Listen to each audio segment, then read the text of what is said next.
Assalamualaikum warahmatullahi wabarakatuh.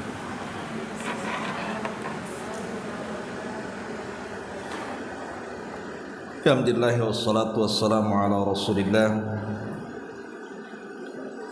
wa ala alihi wa sahbihi wa mawalah wa la hawla wa la quwwata illa billahi wa ba'd.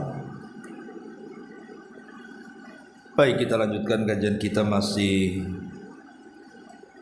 membahas 175 jalan menuju surga, dan kita masuk di poin ke-27 tentang anjuran menggali kubur, memandikan mayat dan mengkafaninya. Baik, kita baca dulu hadisnya baru kita jelaskan.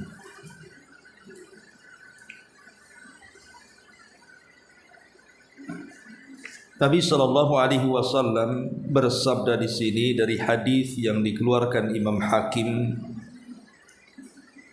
dan disahihkan oleh Syekh Albani dalam kitab Sahih At-Targhib dan juga Tarhib.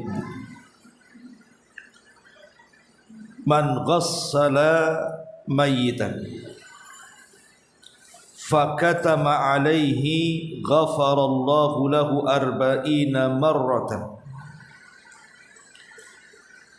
wa man kafana mayyitan kasahullahu min sundusin wa istabrakin fil jannati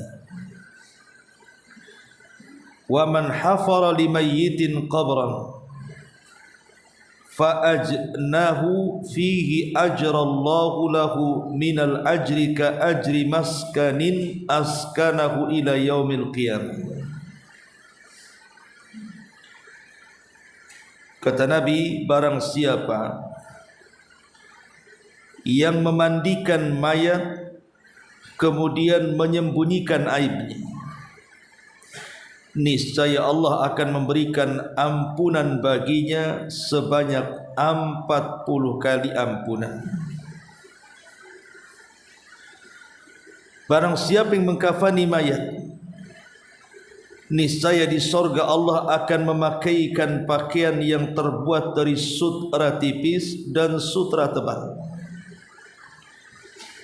Dan barang siapa yang menggali kuburan untuk mayit dan dia pun menguburkannya, niscaya Allah akan mengalirkan pahala baginya sampai hari kiamat seperti pahala tempat tinggal yang ia berikan. Kata pengarang di sini, betapa bahagia orang-orang yang memandikan mayat, mengkafani dan menggalikan kubur untuknya, atau ikut serta di dalam penguburannya walaupun hanya dengan harta. Jika saja pahala orang yang menggali satu kuburan begitu besar, bagaimana halnya pahala orang-orang yang mewakafkan tanah kuburan yang digunakan untuk mengubur para hamba Allah. Sungguh tidak ada yang dapat menghitung pahalanya kecuali Allah. Bagaimana pula halnya pahala orang yang mewakafkan alat pemandian mayat atau berinfak dengan jumlah uang untuk pembelian kafan yang digunakan untuk menutupi banyak mayat. Oleh karena itu, ambillah pelajaran dan manfaat, ataupun manfaatkanlah kesempatan-kesempatan itu, karena sesungguhnya kalian memiliki banyak saudara seiman dan seagama, baik di belahan timur bumi atau di belahan barat, yang mati dan dia tidak memiliki harta untuk membeli kafan yang layak untuk diri-diri mereka. Baik, ma'asyiral muslimat yang dimuliakan Allah Subhanahu wa taala, hadis ini menjelaskan 3 amalan yang sangat istimewa khususnya ketika bicara tentang adab-adab menghadapi orang yang telah meninggal dunia. Dan 3 amalan ini memiliki pahala masing-masing yang berbeda. Pertama, memandikan, yang kedua mengkafankan, dan yang ketiga menguburkan. Ma'asyiral muslimat yang dimuliakan Allah Subhanahu wa taala, kita tahu bahwa setiap manusia itu sudah ditentukan ajalnya. Mau ataupun tidak mau pasti akan sampai kepada waktu ajalnya. Lah ada adab orang-orang yang masih hidup terhadap orang-orang yang sudah meninggal, yang diajarkan Nabi SAW, yang disebutkan dalam hadis ini. Pertama di sini Nabi mengatakan, man ghassala mayyitan fakatama alaihi ghafarallahu lahu arba'ina marratan. Sesiapa yang memandikan mayat kemudian menyembunyikan aibnya. Dari sini kita tahu bahwa orang yang memandikan mayat itu sudah seharusnya menyembunyikan aib orang yang dimandikan. Karena yang namanya manusia mestilah terkadang didapati aib ataupun cacat tertentu yang kalau diceritakan tidak baik. Umpamanya si mayat ini mungkin memiliki bau yang tidak sedap, bau busuk yang boleh jadi mungkin kita tidak tahan untuk menciumnya. Sementara ibu ini sudah terbiasa memandikan mayat. Tidak boleh kemudian ibu katakan, selama saya memandikan mayat baru kali ini saya memandikan mayat yang memiliki bau yang tidak sedap, kemudian diceritakan kepada orang. Karena begini Bu, terkadang al-jaza min jinsil amal, balasan itu disesuaikan dengan amalan. Yang mati itu bukan orang yang kita mandikan saja, terkadang kita yang memandikan juga akan mati juga. Bagaimana kalau seandainya kita yang memandikan mayat yang juga telah dicatat akan mati juga, saat kematiannya Allah berikan bau yang sama kepada orang yang pernah kita mandikan dan kita ceritakan aibnya kepada orang. Tentu kalau seandainya dia hidup kan tidak suka dia kalau seandainya aibnya itu terbongkar. Karena bagaimanapun perlakuan kita kepada orang yang sudah meninggal itu sama seperti kita berlaku kepada dia saat hidupnya. Makanya menyakiti mayat itu dilarang kalau tidak ada unsur darurat. Seperti kalau unsur darurat itu seperti visum karena pembunuhan dan lain. Tapi kalau hanya dijadikan praktek, seseorang kemudian mengiris-ngiris ataupun membongkar-bongkar tubuh mayat, itu dilarang dalam Islam. Karena mematahkan tangan ataupun kaki atau tulang si mayat saat kematiannya itu sama dengan mematahkan saat kehidupannya. Jadi tetap kita harus memuliakan si mayat. Lah di sini ada kalimat fakatama alaihi. Jadi tugas orang yang memandikan itu bukan hanya memandikan si mayat saja, tapi berusaha menutupi aibnya.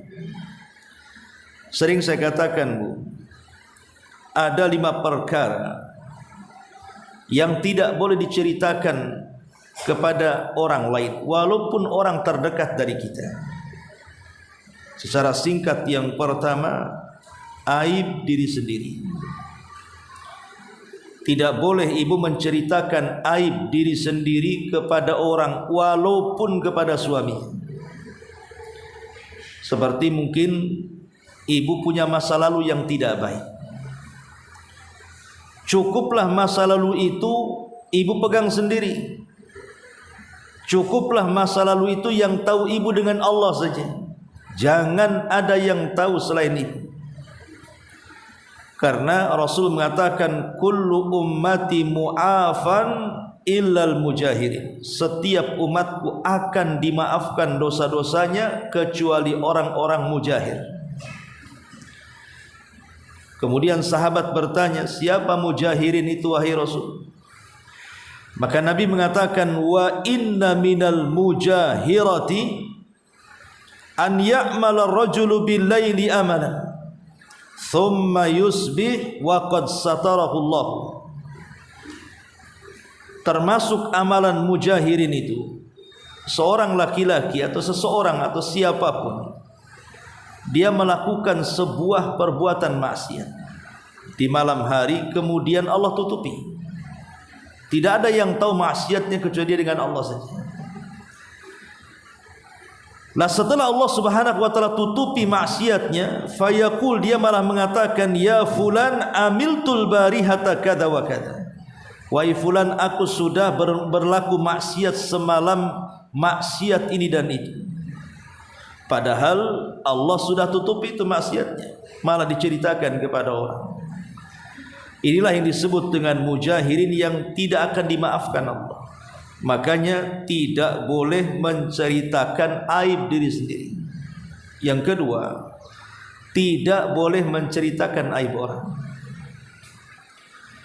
Kalau seandainya kita melihat ada aib saudara kita, maka kita tidak boleh menceritakan kepada orang. Ibu malam-malam umpamanya jalan-jalan ke Jodoh, ke Nagoya atau kemana,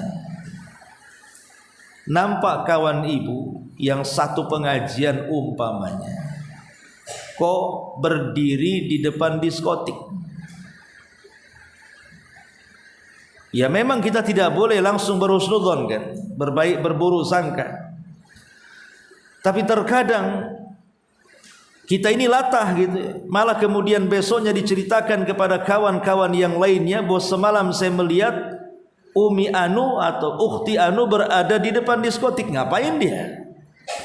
Padahal harusnya kan ditutupi aibnya. Dan kita berikan uzur. Oh, boleh jadi dia menunggu si Anu sedang ada keperluan ini dan itu, harusnya memberikan banyak uzur, bukan malah menceritakan aibnya kepada orang.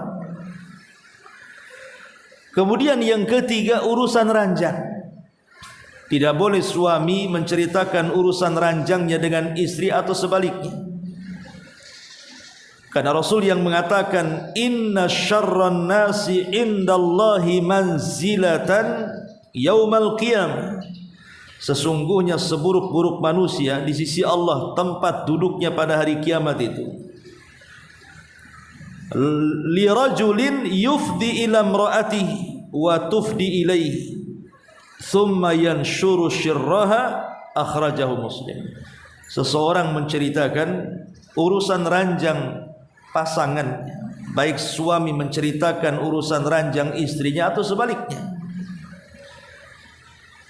Ataupun yang keempat, menceritakan amanah dengar. Ada orang bercerita kepada ibu, kemudian di akhir ceritanya dia mengatakan, tolong jangan ceritakan kepada orang. Kalau sudah dia menitip pesan seperti itu, jangan diceritakan. Jangan pula diceritakan, Bu. Karena dia minta jangan diceritakan. Terkadang kita latah, kemudian kita menceritakan kepada orang dengan bahasa yang sama. Tolong ya, amanah dia jangan ceritakan. Kamu, cukup kamu saja yang dengar. Akhirnya orang ini juga ngomong ke orang lain seperti itu juga kan. Satu kampung tahu akhirnya. Dengan bahasa jangan ceritakan. Dan yang terakhir, inilah yang kita bahas. Kita tidak boleh menceritakan aib saudara kita yang sudah meninggal. Boleh jadi mungkin aib itu berupa cacat dalam badan, mungkin habis diamputasi, mungkin tangannya putus ataupun kakinya putus. Ibu pula yang menjadi fardu kifayah. Jangan diceritakan. Ya. Karena bagaimanapun menceritakan saudaranya yang sudah meninggal dunia itu adalah sebuah aib. Kita harus menutup aib orang. Man satara musliman satarahullahu yaumal qiyamah.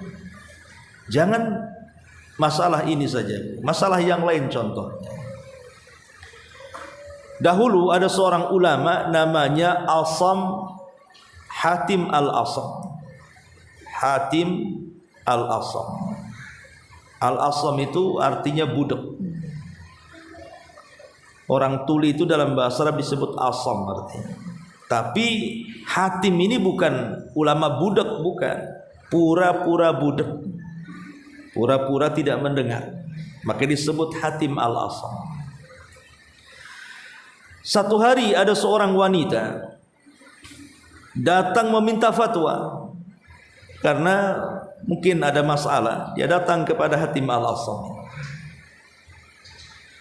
Entah kenapa ketika wanita ini menceritakan masalahnya, dia tidak tahan perutnya, akhirnya kentut dengan suara yang keras di hadapan ulama besar, ulama bukan kaleng-kaleng Hatim Al-Asam.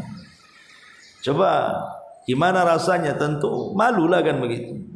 Contoh, ibu datang ke saya kemudian menceritakan kisah ibu, ingin minta solusi. Di tengah-tengah menceritakan, ibu pula kentut dengan suara ledakan keras kan itu. Ya tentu ibu malulah kan itu. Tetapi saat wanita ini menceritakan, di tengah-tengah cerita dia kemudian kentut dengan suara yang keras, Hatim Al-Asam ini pura-pura enggak dengar. Jadi saat wanita ini merasa malu dengan pucat mukanya, Hatim Al-Asam hanya mengatakan, irfa'i sautiki, tolong keraskan suaramu, aku enggak dengar, kata. Maka dalam hati wanita ini berarti dia kurang pendengarannya. Boleh jadi dia tidak mendengar suara kentutku, kan bahasanya begitu. Dari situ kemudian yang tadinya pucat menjadi merah kembali mukanya. Padahal sebenarnya dia pura-pura nggak dengar. Sebab kalau seandainya dia tahu bahwa Hatim ini mendengar, tentu akan malu. Begitulah seorang Hatim Al-Asam menyembunyikan aib supaya dia tidak malu, gitu maksudnya. Ini enggak, kadang-kadang memang sengaja ibu ledak-ledakan itu kentut itu. Ya. Dan tidak punya malu kadang-kadang. Kadang-kadang kentut depan suami atau depan orang tua atau depan kawan-kawan, sudah hilang rasa malunya kadang-kadang. Tapi di sini lihat bagaimana Hatim Al-Asam mengajarkan kepada kita untuk pandai menyembunyikan aib orang. Karena bagaimanapun Rasulullah SAW mengatakan, man satara musliman fid dunya satarahullahu fid dunya wal akhirah. Siapa yang menutup aibnya seorang muslim di dunia, maka Allah akan tutup aibnya di dunia dan di akhirat. Nah, di sini Rasul mengatakan, man ghassala mayyitan fakatama alaihi. Siapa yang memandikan mayat dan menyembunyikan aibnya, apa pahalanya? Ghafarallahu lahu arba'ina marratan. Sebagai balasannya, Allah akan mengampuni dosanya sebanyak 40 kali. Subhanallah. Kalau Allah Subhanahu wa ta'ala yang mengampuni dosanya, maka cukuplah Allah yang mengampuni kesalahan-kesalahan kita. Satu kali saja sudah cukup. Ini 40 kali menunjukkan bahwa istimewanya orang yang memandikan mayat dan menyembunyikan aib si mayat tersebut. Makanya kan kita lihat, kalau kita sedikit bicara adab memandikan itu, kan tidak semua orang boleh memandikan mayat itu. Tidak semua orang boleh memandikan mayat, tetapi ada tahapan-tahapan. Di antaranya ulama mengatakan, ketika membahas tentang syariat memandikan mayat, bahwa orang yang pantas atau layak memandikan mayat itu pertama adalah orang yang diberikan wasiat. Ketika ibu masih hidup, umpamanya ibu memberikan wasiat kepada keluarga, kalau saya yang meninggal, tolong yang memandikan jasad saya Ummu Fulan, Ummu Fulana, Ustazah Fulan, Ustazah Fulana. Kenapa? Karena biasanya orang yang berwasiat itu paham bahwa kalau dia yang memandikan saya, insya Allah aib saya tidak akan dibongkar. Maka siapapun yang diberikan wasiat untuk memandikan mayat, maka dia harus menjalankan wasiat itu. Ini yang pertama. Kalau memang dia tidak berwasiat, maka orang yang terdekat tentunya, suami memandikan istri atau sebaliknya. Karena tidak mungkin istri menceritakan aib suaminya atau suami menceritakan aib istrinya. Jadi yang memandikan orang terdekat, ataupun mungkin ayah kepada anaknya, atau mungkin kepada kakek kepada cucunya, atau anak kepada ayahnya, baru kemudian kerabat-kerabatnya. Jadi yang memandikan mayat itu memang tidak boleh jauh-jauh, harus orang-orang yang mereka bisa menjaga amanah. Tidak sembarang orang masuk ke dalam pemandian mayat kalau tidak diizinkan, supaya kalau seandainya Allah takdirkan adalah cacat pada si mayat ini, tidak mudah diceritakan aibnya kepada orang. Ini amalan yang pertama yang sangat agung, memandikan mayat dan menyembunyikan aibnya. Yang kedua, kata Nabi SAW, wa man kafana mayyitan kasahullahu min sundusin wa istabrak fil jannah. Barang siapa yang mengkafani mayat, kasahullahu min sundusin wa istabrak, maka balasannya niscaya Allah Subhanahu wa taala akan memakaikan kepadanya pakaian yang terbuat dari sundus, sutra tipis, wa istabrak, dan sutra yang sangat tebal. Dan kita tahu bahwa kain sutra itu adalah pakaian penduduk surga. Pakaian penduduk surga itu adalah sutra, baik sundus atau istabrak. Dan ini keagungan yang luar biasa, Bu. Kalau ibu seandainya diberikan rizki, belilah kemudian kain kafan banyak-banyak, taruh di rumah. Kalau seandainya ada tetangga yang meninggal, ibu keluarkan kain kafannya, sedekahkan kepada tetangga kita yang meninggal itu. Dan tentu kain kafan itu harusnya adalah kain kafan yang layak, yang tebal, yang lebar, supaya enak membungkusnya. Karena syariat, kenapa kemudian disyariatkan si mayat itu harus dikafani dalam Islam? Di antara manfaat terbesarnya adalah sama tadi, menutup aib si mayat, supaya cacat-cacat yang ada pada si mayat itu saat dikuburkan itu tidak ditampakkan kepada orang.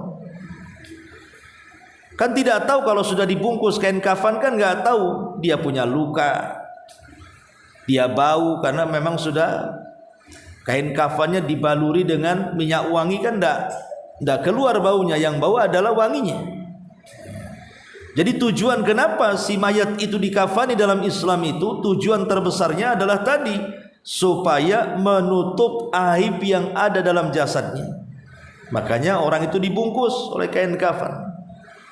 Coba bayangkan kalau seandainya orang itu dimandikan tanpa dikafan, telanjang bulat-bulat gitu saja, kemudian dibawa ke kuburan dan dikuburkan.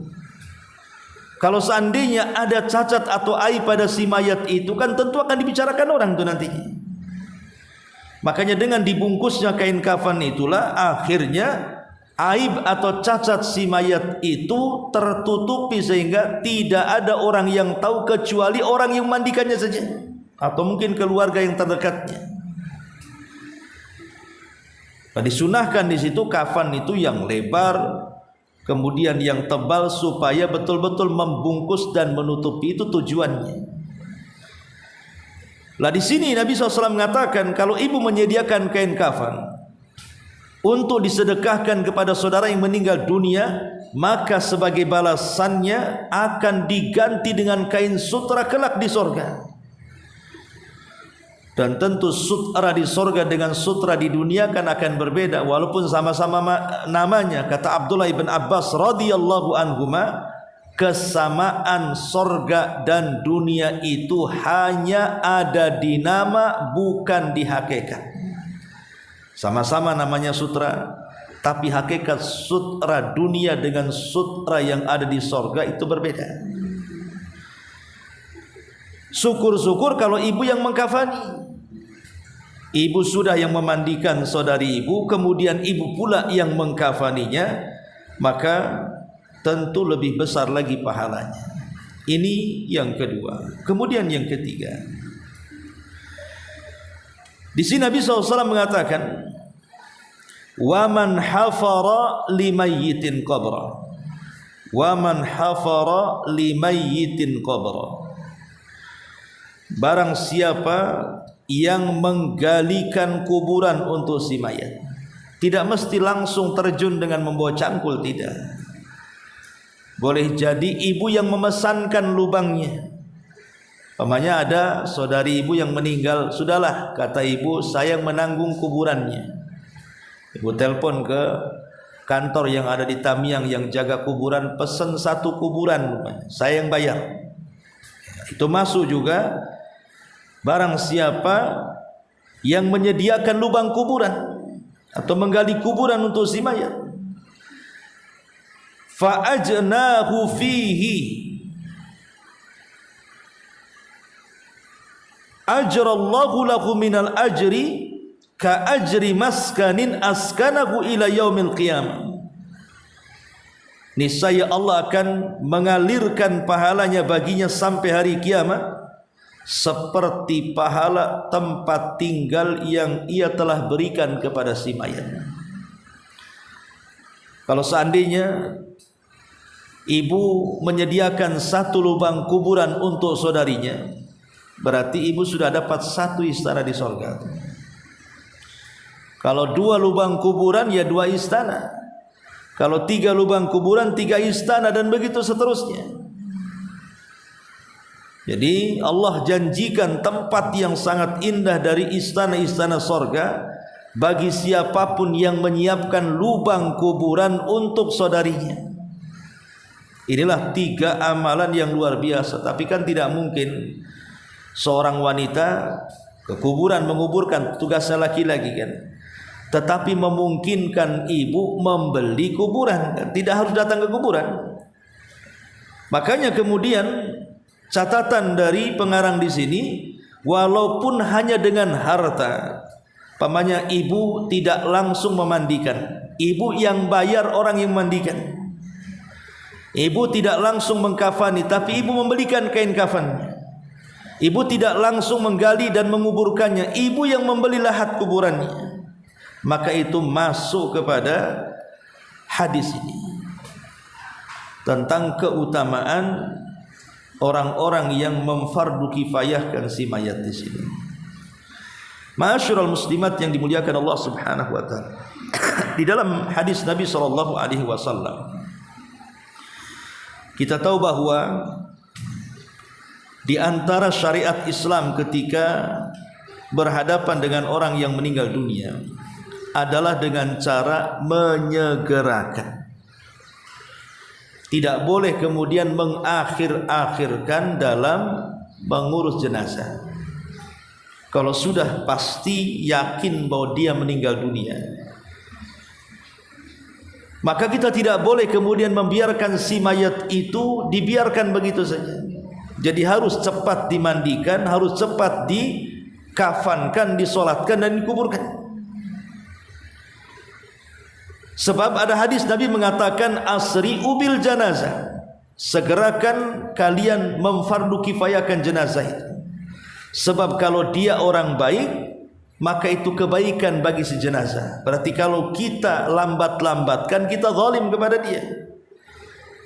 Karena ketika seseorang itu membawa mayat di atas keranda menuju tempat kuburan, maka ruh orang yang meninggal itu, kalau dia orang baik, maka dia akan mengatakan apa?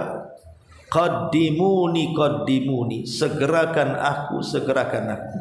Ruhnya yang ngomong begitu, segerakan aku, segerakan aku. Sementara kita malah tidak menyegerakannya, kan zalim kepada orang yang sudah meninggal. Jadi kalau dia orang baik. Tapi kalau dia orang jahat sekalipun, maka itu sama saja meletakkan keburukan diletakkan di rumah kita. Sudah jelas dia orang jahat, ada keburukannya, malah kita senang keburukan itu diletakkan dalam rumah. Makanya Nabi SAW dengan tegas mengatakan, wa in taku salihatan, kalau memang dia orang saleh, fa khairun tuqaddimunaha ilaihi, maka kebaikan yang kau segerakan untuk dia. Tapi kalau seandainya dia orang jahat kemudian tidak disegerakan, itu namanya fasyarrun tadhauna fi riqabikum, itu sama meletakkan keburukan di leher-leher kalian. Karena ada 7 perkara, Bu, dalam kehidupan kita ini. Kita tidak boleh melambat-lambatkan. Kita tidak boleh melambat-lambatkan dalam 7 perkara. Bukan hal jenazah saja. Pertama, dalam persoalan tobat, tidak boleh melambat-lambatkan soal tobat. Kalau kita melakukan dosa, segera tobat. Jangan sampai sebelum kita bertobat kita mati. Maka dalam hal tobat kita harus menyegerakannya. Dan itu disebutkan di dalam Al-Quran, ya, tentang bersegaranya kita bertobat. Wasari'u ila maghfirati mir rabbikum, segeralah kalian meminta ampunan dari Rabb kalian. Jadi tobat itu tidak boleh dilambat-lambatkan. Ini yang pertama. Kemudian yang kedua, melaksanakan hak-hak yang memang harus segera ditunaikan. Melaksanakan hak-hak yang memang harus segera ditunaikan. Berarti umpamanya kan ibu dengan suami itu kan ada hak-hak yang memang harus tunaikan. Ada perkara-perkara yang memang tidak harus segera, tapi ada perkara-perkara yang harus segerakan dalam hak-hak bermuamalah, baik suami kepada istri atau istri kepada suami. Kemudian yang ketiga, menunaikan hutang. Kalau ibu punya hutang kemudian sudah sampai kepada tahap pembayaran, jangan ditunda-tunda, segerakan. Dan orang yang punya niat untuk melunasi hutang pasti Allah lunasi. Kemudian yang keempat, pergi haji, berangkat haji. Kalau ibu sudah punya uang, sudah punya rizki, kemudian datang kewajiban haji kepada ibu, datang bulan Dzulhijjah, maka segera berangkat. Karena Rasul mengatakan, man aradal hajj falyata'ajjal, barang siapa yang sudah terpanggil ingin haji, segera berangkat. Kenapa? Kata Nabi SAW, fa inna ahadakum la yadri ma yu'radu lahu, karena salah seorang di antara kalian tidak tahu rintangan dan halangan apa yang akan terjadi kalau tidak berangkat. Boleh jadi hartanya ludes, diambil maling. Boleh jadi rumahnya kebakaran, boleh jadi sakit parah, akhirnya uangnya habis di situ, akhirnya tidak berangkat-berangkat. Maka orang yang punya ada keinginan haji jangan ditunda-tunda, berangkat. Kemudian yang kelima, menyegerakan berbuka. Kalau sudah datang maghrib saja orang yang puasa, jangan nunggu di waktu malam berbuka, segerakan berbuka, karena Rasul mengatakan la yazalun nas bi khairin ma'ajjalul fitr. Manusia akan senantiasa di atas kebaikan selama mereka menyegerakan berbuka. Kemudian yang keenam, menikahkan anak gadis yang sudah ada keinginan untuk menikah. Ibu punya anak gadis, nampaklah dia sudah ingin menikah. Tiba-tiba ada seorang laki-laki datang kepada ibu meminta anak gadis ibu, dan ibu lihat laki-laki itu baik agama dan akhlak, segerakan nikahkan. Kalau tidak, rusak anak ibu. Makanya Nabi SAW mengatakan, idza ja'akum man tardawna dinahu wa khuluquhu. Kalau datang seorang laki-laki melamar anak gadis kita, kita pandang baik akhlaknya, kita pandang baik agamanya. Kata Rasul, fazawwijuhu, nikahkan segera. Kalau tidak, maka akan terjadi kerusakan. Sebab anak gadis zaman sekarang kalau tidak dinikahkan oleh orang tuanya, takut nikah lari, Bu. Kalau sudah lari susah ngejarnya. Ya. Ini yang keenam dan yang terakhir, menyegerakan jenazah. Nggak boleh ditunda-tunda. Dengan berbagai alasan, karena di masyarakat ini umumnya kadang-kadang kasihan satu hari satu malam gitu kan, dibiarkan.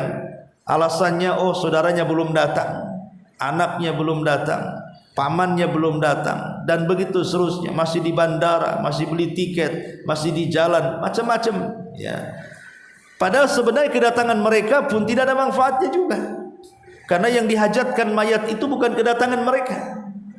Yang dihajatkan mayat itu adalah doa, sedekah, ya, pahala yang ditransfer kepada mereka.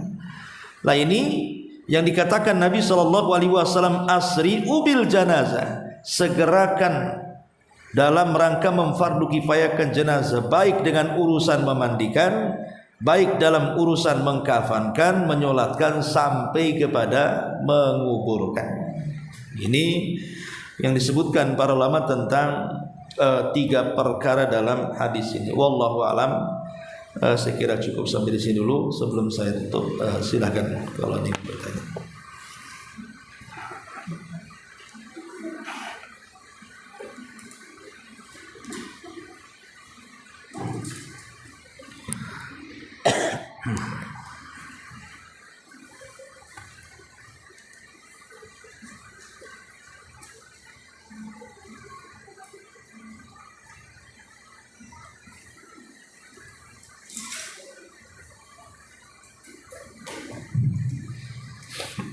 Assalamualaikum Ustaz. Waalaikumsalam. Mengenai memandikan jenazah tadi ya Ustaz, dikatakan tidak boleh menceritakan aib yang ada pada jenazah tersebut. Yang Anda tanyakan Ustaz, apakah ini termasuk aib Ustaz ketika yang jenazah yang kita mandikan itu kecelakaan ya Ustaz? Contoh seperti kakinya yang putus, dan itu permasalahannya bukan hanya kita yang tahu, tapi rata-rata orang tahu karena juga ada sampai di media sosial. Jadi ketika ada yang menanyakan kepada kita, siapa yang mau memandikan jenazah tersebut? Misalnya ada yang menjawab, saya yang memandikan. Itu yang patah kakinya ya? Oh, langsung kita bilang, oh iya itu kakinya patah dan kamu masukkan begini. Apakah kalau sewaktu kita membiarkan kakinya yang putus itu termasuk kita menceritakan aibnya Ustaz?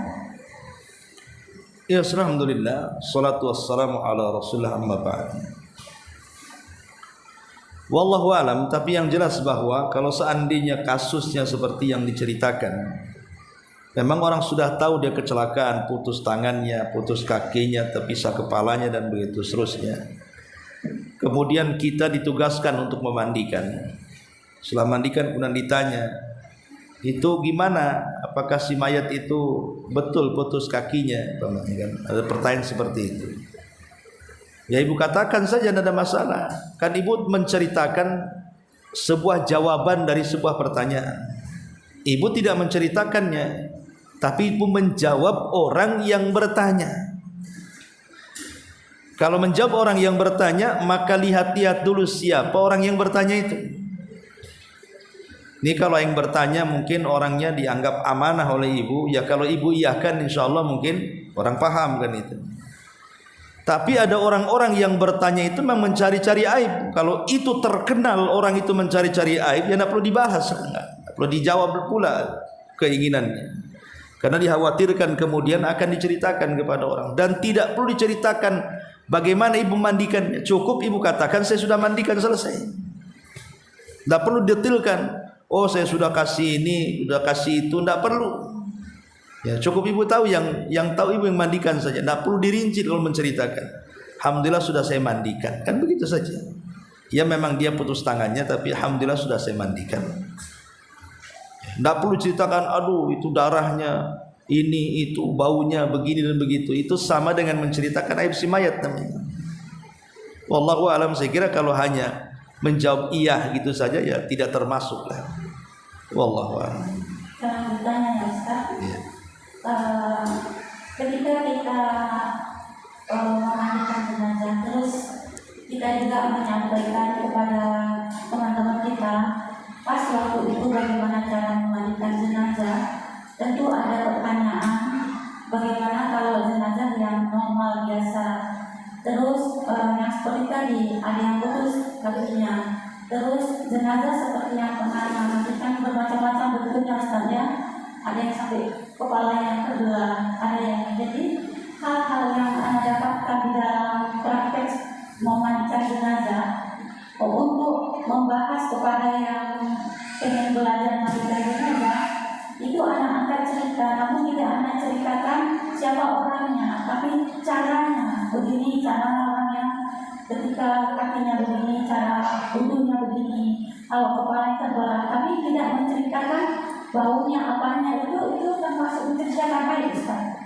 Ya enggak, insya Allah, karena itu kan memberikan pelajaran. Ya sama juga saya, macam-macam orang yang saya mandikan. Kalau saya lagi mengajarkan praktik fardu kifayah, ya kita jelaskan, saya punya pengalaman. Ada jenazah yang saya mandikan itu patah tangannya. Maka nanti ketika Anda memandikan jenazah yang patah tangannya nanti seperti ini. Enggak, itu bukan menceritakan aib karena kan enggak disebut namanya. Iya, kalau tidak disebut namanya tidak menceritakan aib. Dan itu diceritakan karena untuk pembelajaran, tidak ada masalah.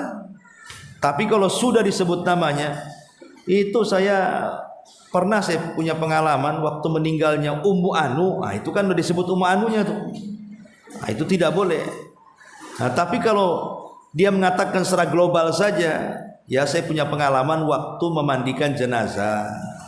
Adalah yang patah, adalah yang diamputasi. Nggak ada masalah kalau gitu, kan nggak disebut namanya. Nggak boleh itu kan disebut namanya. Ya itu saja sebenarnya. Wallahu a'lam. Ada yang mau bertanya?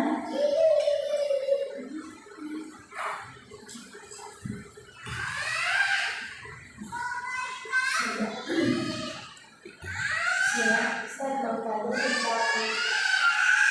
yang paling bisa disegerakan haji atau umroh, apakah bila dia sudah yang baik yang pertama sudah dimakan, apakah yang kedua bila dia sudah memiliki harta juga harus segera juga?